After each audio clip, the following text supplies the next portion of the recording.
What's going on, guys? This is Empty Box, and this is RaceRoom Racing Experience, where today we're going to be driving around the newly released Nurburgring Nordschleife, specifically the VLN layout. There's also the 24-hour layout, as well as just the Nordschleife itself, as well as the bridge to gantry, point-to-point tourist day version. We're going to be driving the McLaren MP4 12C GT3, which, as a GT3 car, received a massive physics update, and the update that released alongside this track to RaceRoom Racing Experience itself. There's a car there. Let's go ahead and get the show on the road. We're on a practice session here with the AI set to 116% strength. I will say, this track, they do seem to be a little bit slower than a few of the other tracks in this game, but who knows? That could just be because I'm a little bit better here than other tracks in this game. I don't know, but just worth noting. In terms of other things that also released alongside the track here, as well as the update for RaceRoom Racing Experience, the core itself, the WTCC 2015 package also released. So if you're looking for some more touring cars, that's your thing. There's now more of them in RaceRoom Racing Experience. Yay! Right? But personally, I'm more interested in the GT3 cars, hence why we're driving McLaren. Of course, we're driving GT3 cars. The McLaren is an option, so therefore it's the pick of the litter for me. Well, outside the rare iRacing exception of having driven that same exact car for like 4 years now. One nice thing I will point out about this track here in RaceRoom Racing Experience, they did include the shortcut, which they use in the real world. That way they don't have to do a full entire outlap. They just basically shortcut the course. Now my mirror's turned off because of performance reasons. This track, yeah. I don't know if everybody's experiencing this or if it's just something with my system here, but I've gotten a lot more stuttering and performance issues here at this track, which is somewhat understandable. It is, 13 plus miles long, however long the GP portion of it is here, this layout, but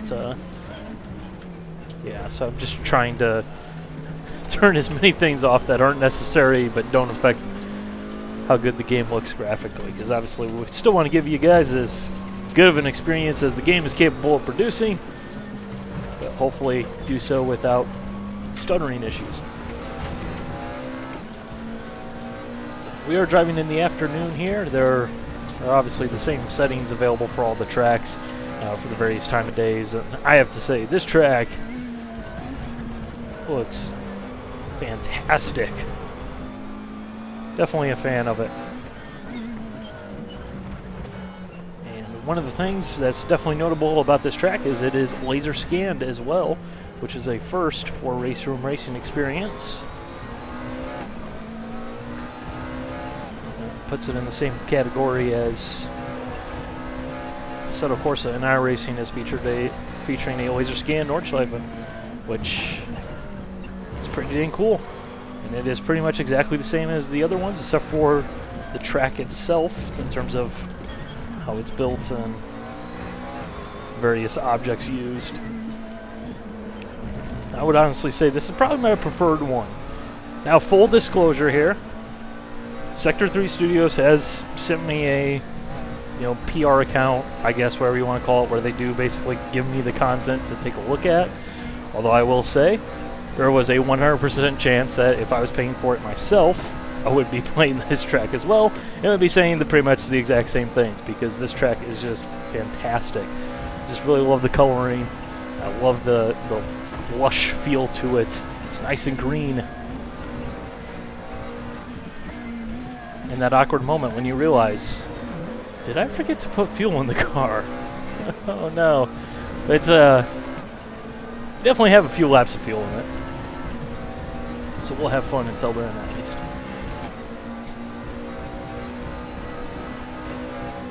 But the update to RaceRoom Racing Experience, let's talk about the core update first before we get into the GT3 car update.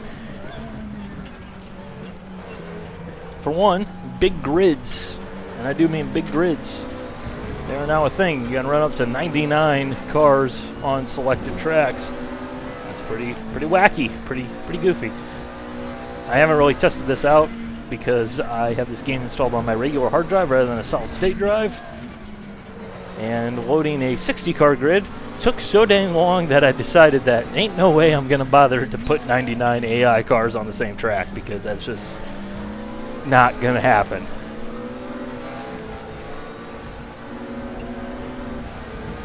definitely will make you want to install your game on the solid state drive if you have one, if you plan on using exceptionally large grids. Otherwise, you will go insane.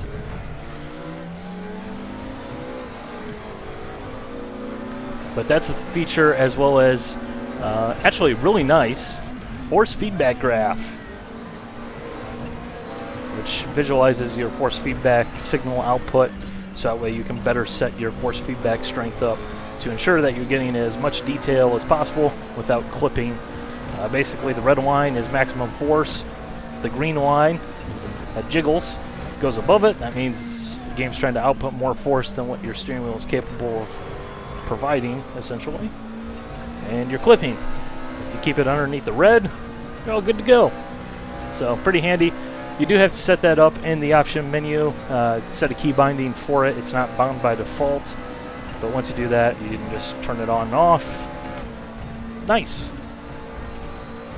Every sim should seriously have a force feedback visualization graph like that, or force feedback meter, something. But really, there are a couple of other things within the update that are kind of smaller. As usual, I'll put those down in the description because I'm not going to talk about all that while trying to fling a virtual McLaren around the Nurburgring. Yes, that just ain't going to work out well for anybody involved. Nope. See, I've been doing testing with full fuel, and I definitely forgot to put the fuel in the car, the full tanks. So now I'm trying to drive more aggressively to compensate for it, but I haven't really done any running from relatively, comparatively lightweight. So we're adapting on the fly. Fortunately, it's a laser scan version of this track, which means that it's basically the exact same thing as iRacing and Assetto Corsa. So I've definitely done enough laps around here that I know this track plenty well enough anymore.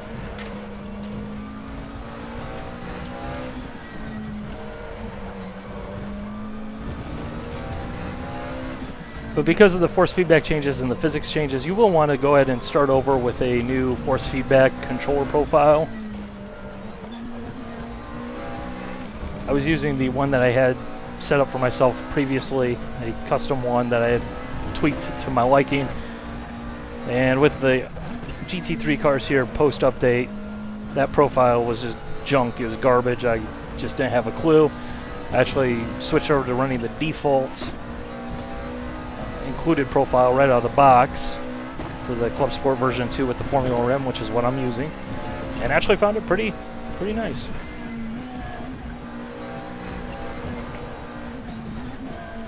Actually suits what I was looking for pretty nicely. One thing I can't remember if I pointed out, I have disabled traction control in the settings, in the car settings. So this is basically GT3 Unchained, you know, whatever you want to call it. And there's also, I don't know if this is new or if I'm just now noticing this, there is also a button you can bind to change the amount of cockpit camera bouncing and movement available in the options menu. I've never noticed that before, but I've turned that up a little bit just to give me a bit more immersion and make me feel a little bit more comfortable in the cockpit, because I do kind of like a little bit of bouncing, because that does help me feel the car a little bit better.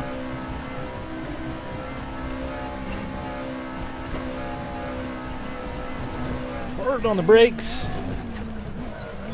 Get as close to that orange arrange a little painted Armco as you possibly can. There you go.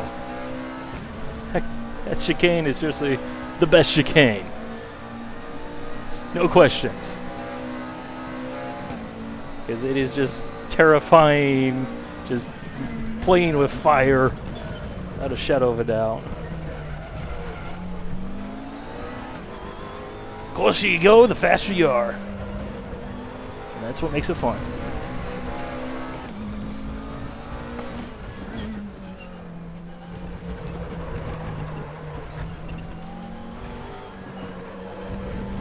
Now, as for the GT3 update, I've really only spent a healthy amount of time with the McLaren. I've also driven a couple of the other cars just kind of as testing, but with the McLaren generally being my weapon of choice, outside of some odd circumstances. That's the car that I drive the most here in RaceRoom Racing Experience GT3-wise, so it's the one I feel most comfortable with and kind of the best baseline history with. It is definitely much more lively. And if you're more familiar with other, racing sims out there on the market, I'd almost say it kind of feels Assetto Corsa-ish.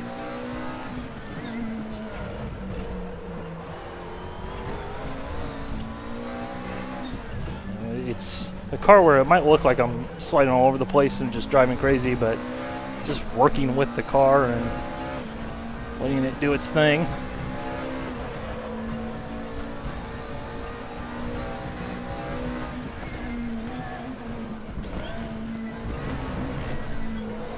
Oh, right there, that's clipping a curb at the wrong angle. Don't want to do that.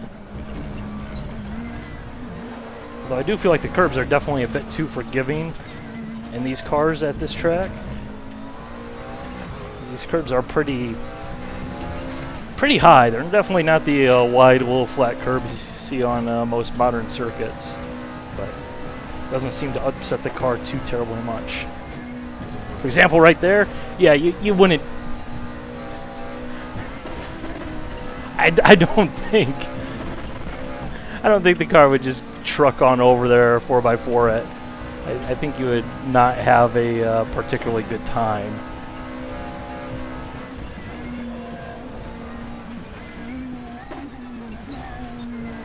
But it's definitely much more lively.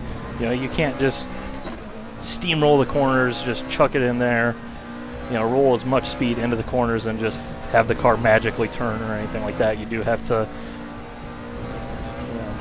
drive the car more reasonably, more sensibly now.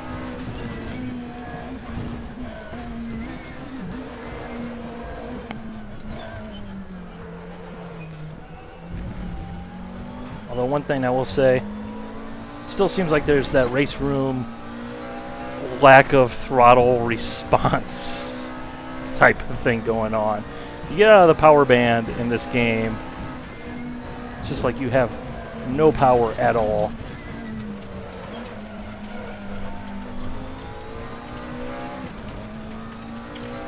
And on some cars it's definitely better than others.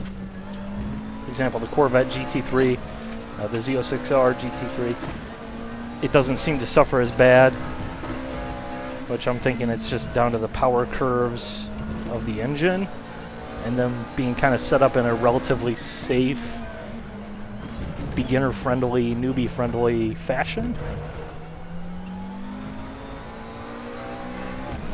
To make the cars easier to drive, perhaps.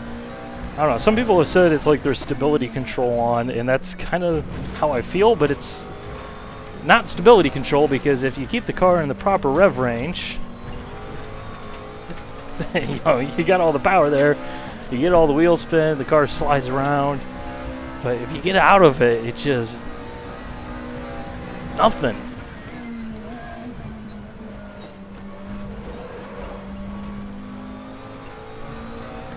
It's like, yes, I realize obviously cars have proper power bands, as well as in the case with the McLaren here, it's a turbocharged car, and all sorts of things and how that works out. And I'm not sure what they have here in this game in terms of turbo modeling, but if that's what it is, that could be an explanation. But it really does kind of feel like there's just a whole bunch of turbo lag, even on cars that don't have turbochargers, though. That's the best way I can explain it. So it feels like turbo lag.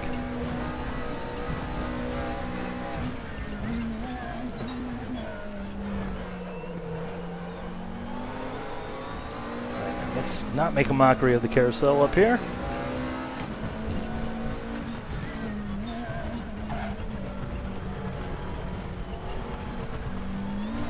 Like butter. Tell exiting, but that's a different story.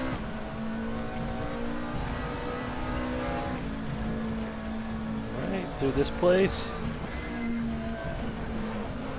This series of corners always makes me think of F-16s. Like, just can't help it. You know, you're going up and down.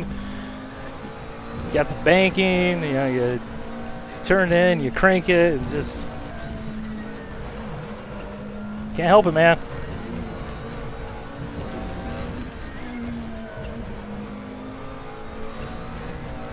The crest. Wait for the car to get a little bit light.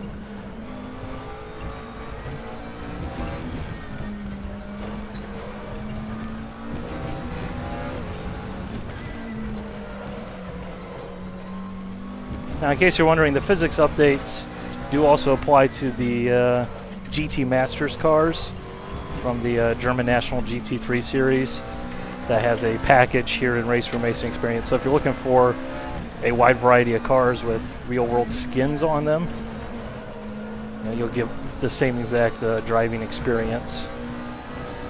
Because unfortunately, they kind of have the GT Masters cars and the GTR3, which is GT3, separated from one another, even though they're the exact same cars, just because, you know, silly, poor business models. But yeah, it's a that's an easily started rant right there, but a heck of a lot of fun.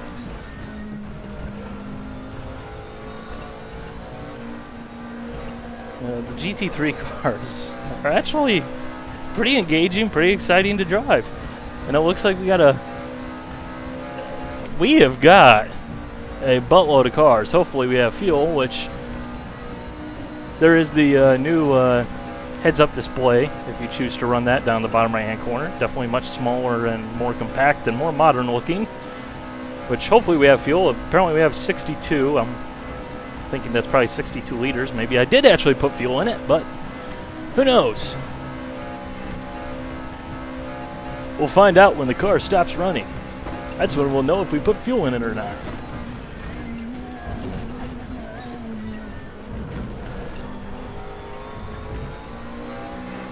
Like, it's actually, not gonna lie, probably have more fun driving this car around this track than any other GT3s around the Nurburgring. I'm being honest there.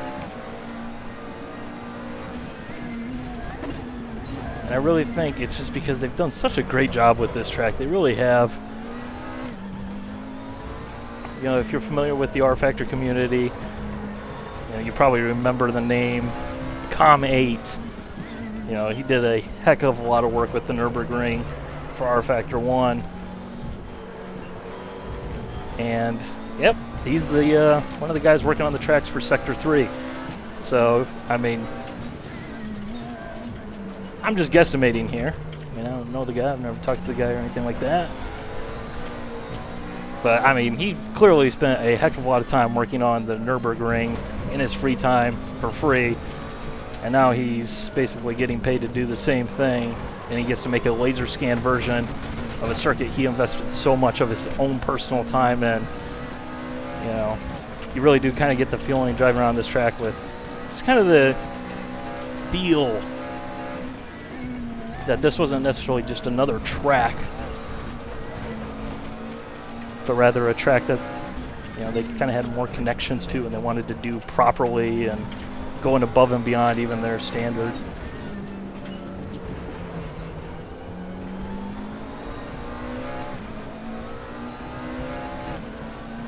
So we'll see if we can catch these guys up.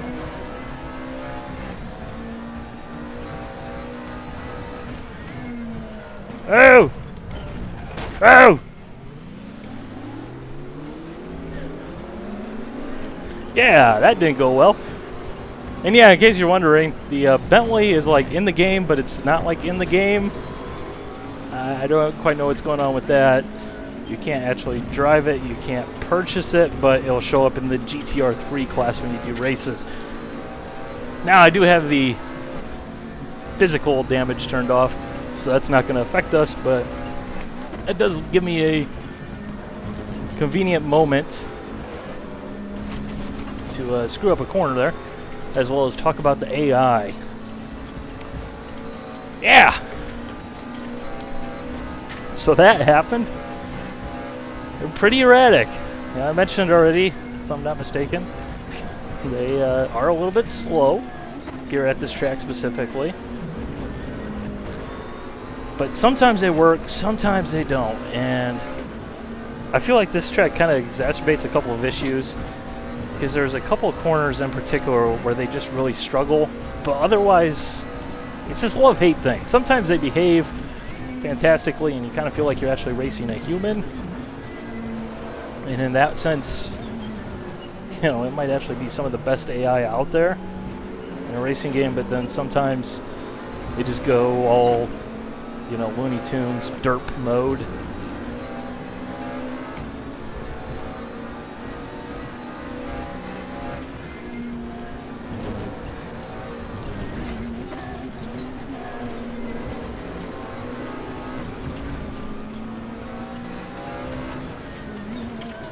There's a stutter. Like I said, performance issues on this track.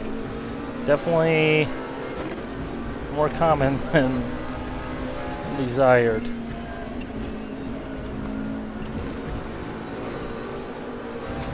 little bit wide there. For example, here's a corner where the AI just basically ham-fistedly travels through the corner. And again, you know, talking and driving and flinging GT3 cars around the Nurburgring, probably not conducive to the quality of all of those at the same time.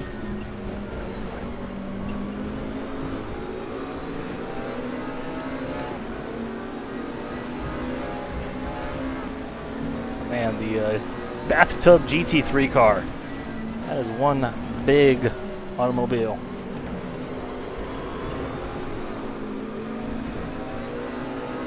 We'll see. Maybe it'll punch a very big hole in the air, as it probably should. Can use some of our own British power to get on by.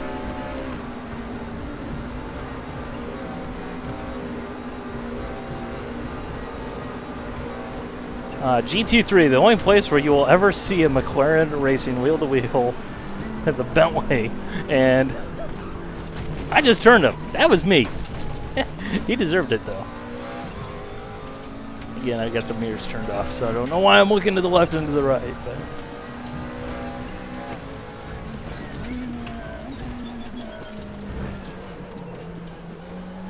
we'll just pretend that didn't happen.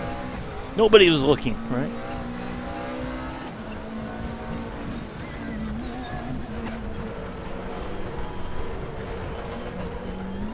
Pretty surprised that one stuck. Not gonna lie.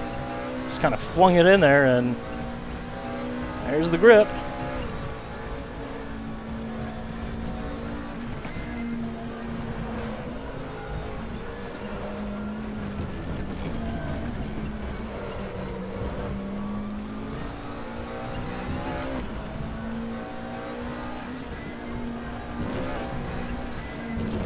Okay, this is not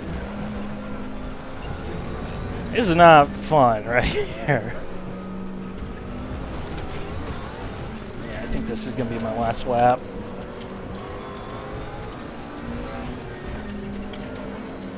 I mean, this... hopefully you guys can see this happening here.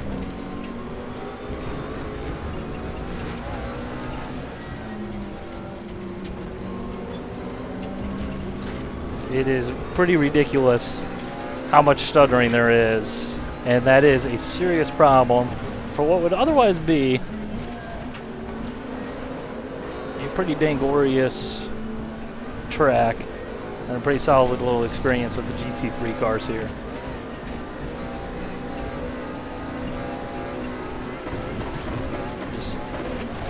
take the alternative four-wheel drive route.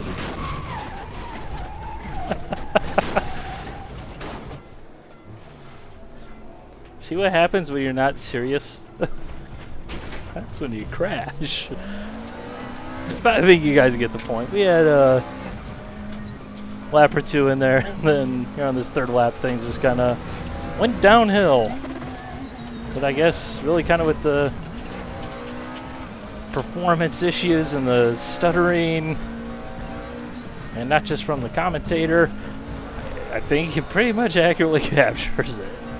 It's pretty good, just needs some work. It's honestly, these cars at this track are a heck of a lot of fun. I mean, I'm not really a huge GT3 fan in terms of driving them. I like the class and the fact that there's so much diversity. Like I said earlier, McLaren versus a Bentley GT car that is the size of a house. You know, it's a GT3 bathtub, basically. You know, but they're just generally not that fun to drive because they're all kind of processed to make sure that they're relatively fair, but